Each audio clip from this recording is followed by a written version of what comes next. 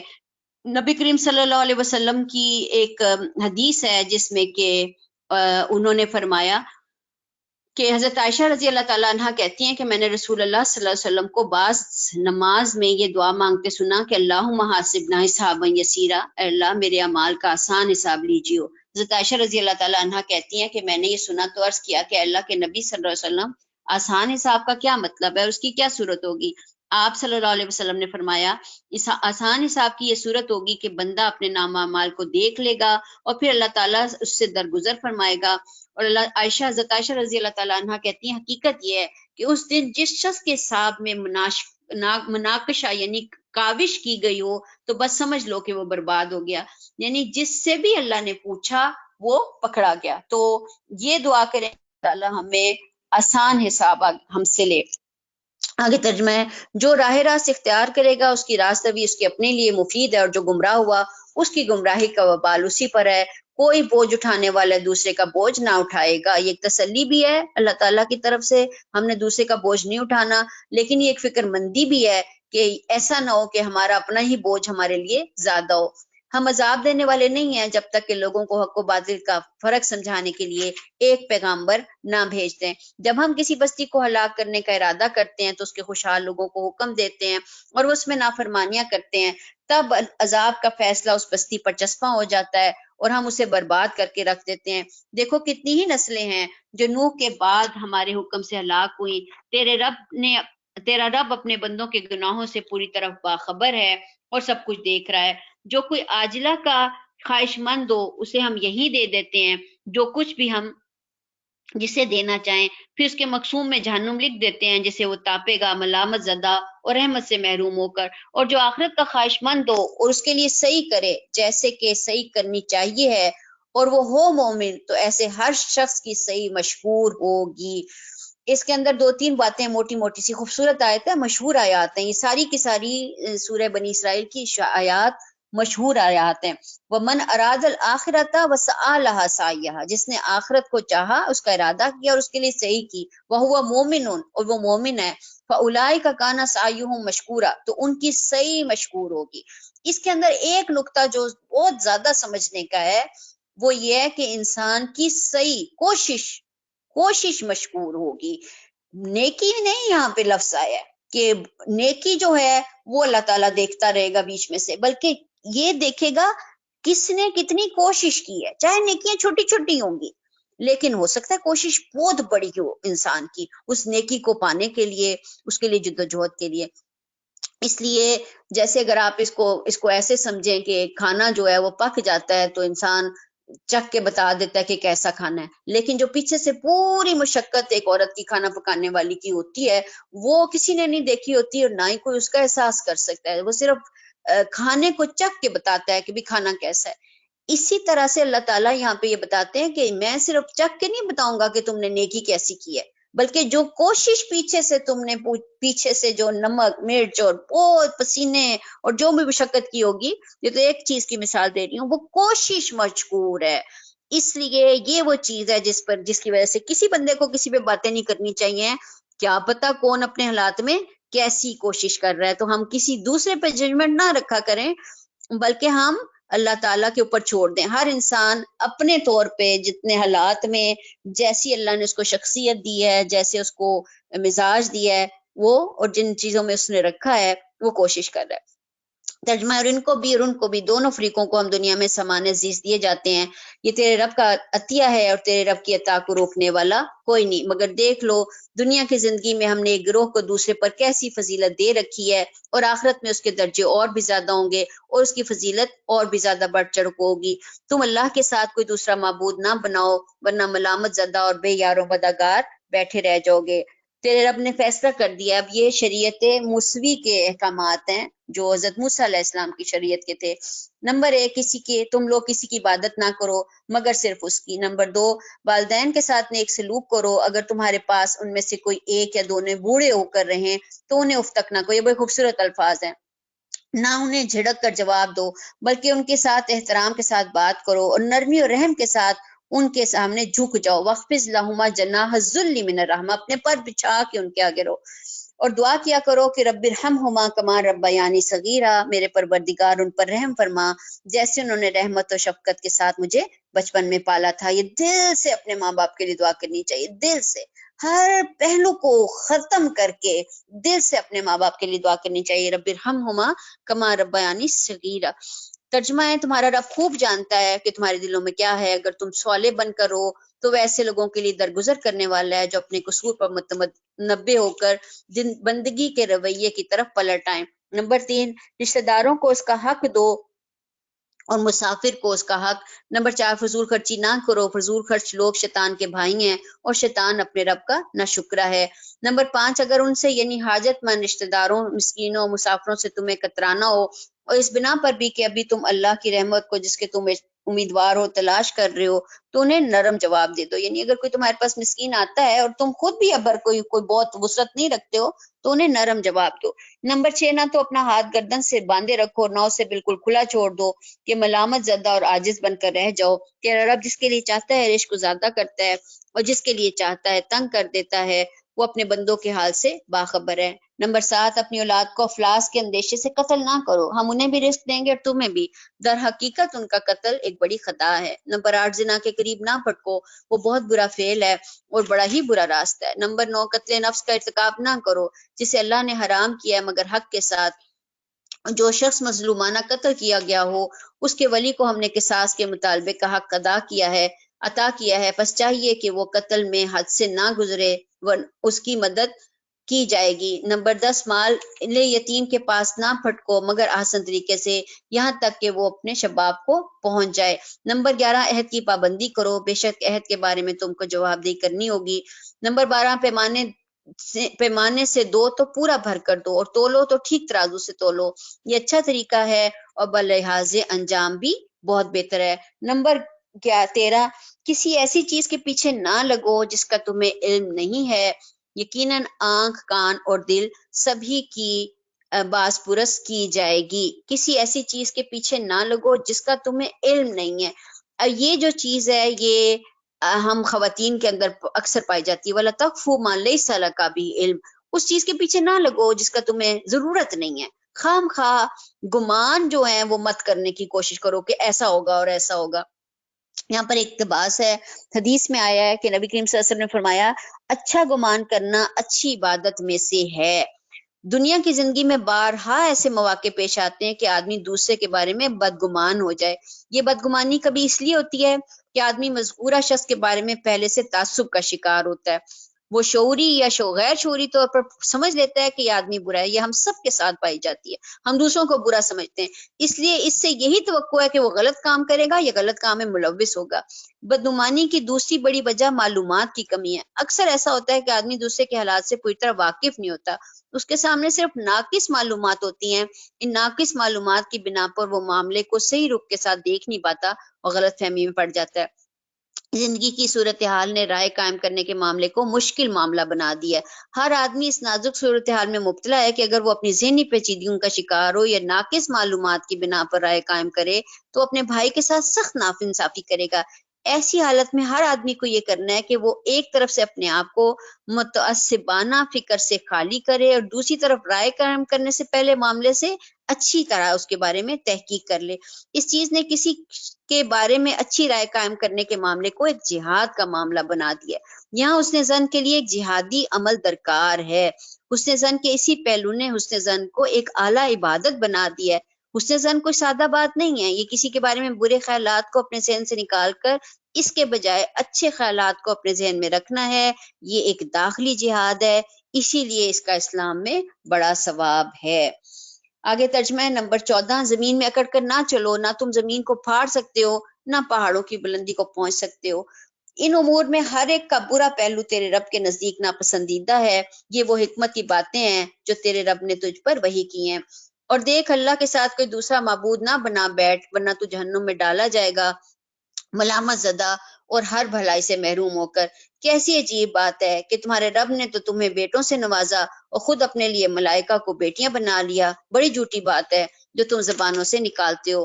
ہم نے اس قرآن میں طرح طرح سے لوگوں کو سمجھایا کہ ہوش میں آئیں، مگر وہ حق سے اور زیادہ دوری بھاگے جا رہے ہیں۔ اے محمد صلی اللہ علیہ وسلم، ان سے کہو اگر اللہ کے ساتھ دوسرے خدا بھی ہوتے جیسا کہ یہ لوگ کہتے ہیں تو وہ مالک عرش کے مقام پر پہنچنے کی ضرور کوشش کرتے۔ پاک ہے وہ اور بہت بالا تر ہے ان باتوں سے جو یہ لوگ کر رہے ہیں۔ اس کی پاکی کو تو ساتوں آسمان اور زمین اور وہ ساری چیزیں بیان کر رہی ہیں جو آسمان اور زمین میں ہیں۔ کوئی چیز ایسی نہیں جو اس کی حمد کے ساتھ اس کی تسبیح نہ کر رہی ہو، مگر تم ان کی تسبیح کو سمجھتے نہیں ہو۔ حقیقت یہ ہے کہ وہ بڑا ہی بردبار اور درگزر کرنے والا۔ کتنی خوبصورت بات ہے کہ کائنات کی ہر چیز، کسی کا مائک کھلا ہے پلیز بند کیجئے، کائنات کی ہر چیز اللہ کی تسبیح کرتی ہے اور ہم اس تسبیح میں اگر شامل نہ ہوں تو کتنے افسوس کی بات ہے۔ اب یہ وہ تسبیح نہیں ہے جو ہم اپنی زبان ہاتھ کرتے رہیں۔ تسبیح دراصل دل سے اور زبان سے اللہ تعالیٰ کی پاکی بیان کرنا ہے۔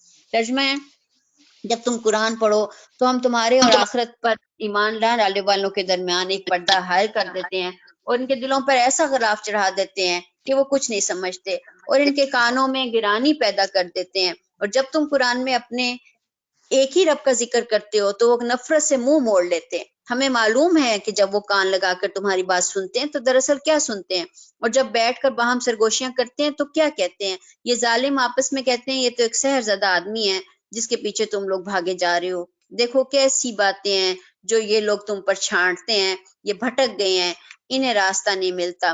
وہ کہتے ہیں جب ہم صرف ہڈیاں اور خاک ہو کر رہ جائیں گے تو کیا ہم نئے سرے سے پیدا کر کے اٹھائے جائیں گے۔ ان سے کہو تم پتھر ہو یا لوہا ہو جاؤ یا اس سے بھی زیادہ سخت، کوئی چیز جو تمہارے ذہن میں قبول حیات سے بعید تر ہو، پھر بھی تم اٹھ کر رہو گے۔ وہ ضرور پوچھیں گے کون ہے وہ جو میں زندگی کی طرف پلٹا کر لائے گا۔ جو آپ نے کہو وہی جس نے تمہیں پہلی بار پیدا کیا ہے۔ وہ سر ہلا ہلا کر پوچھیں گے اچھا تو یہ ہوگا کب؟ تم کہو کیا جب وہ وقت قریبی آ لگا ہو، جس روز وہ تمہیں پکارے گا تو تم اس کی حمد کرتے ہوئے اس کی پکار کے جواب میں نکل آؤ گے، اور تمہارا گمان اس وقت یہی ہوگا کہ ہم بس تھوڑی مدت تک ہی اس حالت میں پڑے رہے ہیں۔ یہ انسان اپنی موت کے ساتھ کرتا ہے۔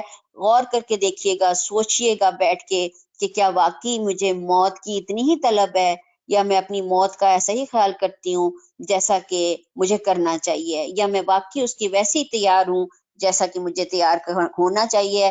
اگر ایسا نہیں ہے تو پھر یہی جیسے بہانے ان لوگوں کے تھے ہم بھی اپنے اندر رکھتے ہیں کہ یہ چیز ہمارے لیے بھی نہیں ہے۔ اے محمد صلی اللہ علیہ وسلم، میرے بندوں سے کہہ دو کہ اپنے منہ سے وہ بات نکالا کریں جو بہترین ہو۔ دراصل یہ شیطان ہے جو انسانوں کے درمیان فساد ڈلوانے کی کوشش کرتا ہے۔ حقیقت یہ ہے کہ شیطان انسان کا کھلا دشمن ہے۔ کل عبادی یقول التی ہی احسن، جب بھی بات کرو تو احسن طریقے سے ایک دوسرے کے بارے میں گفتگو کرو۔ اب یہ جو احسن گفتگو ہے یہ بھی ہماری ایک کمزوری ہے کہ ہم اپنی زبان کو ایسے معاملات کے اندر کھلا چھوڑ دیتے ہیں، جس کے لیے جو بات ہمارا دل چاہتا ہے ہم نکالتے رہتے ہیں۔ ایک حدیث ہے